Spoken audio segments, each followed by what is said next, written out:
ইসরায়েলের হৃৎপিণ্ড হাইফা, আর সেখানেই একের পর এক ইরানি তাণ্ডব। সব ভুলে তেল আবিবের পর এই অঞ্চলেই সবচেয়ে বেশি হামলা করেছে ইরান। কিন্তু কেন? প্রশ্ন উঠেছে, কেন হাইফা এতটা গুরুত্বপূর্ণ?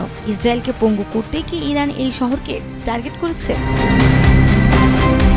ইরান ইসরায়েলের চলমান উত্তেজনার মধ্যে ইসরায়েলের তৃতীয় বৃহত্তর শহর হাইফা এখন আন্তর্জাতিক আলোচনার তুঙ্গে। সম্প্রতি ইরানের ছোড়া শতাধিক ক্ষেপণাস্ত্র অন্যতম প্রধান লক্ষ্য ছিল এই উপকূলীয় শহরটি। হাইফাই ইরানের হামলা নিছক প্রতিশোধ নয়, এটি ছিল কৌশলগতভাবে ইসরায়েলকে পঙ্গু করার একটি পরিকল্পিত পদক্ষেপ।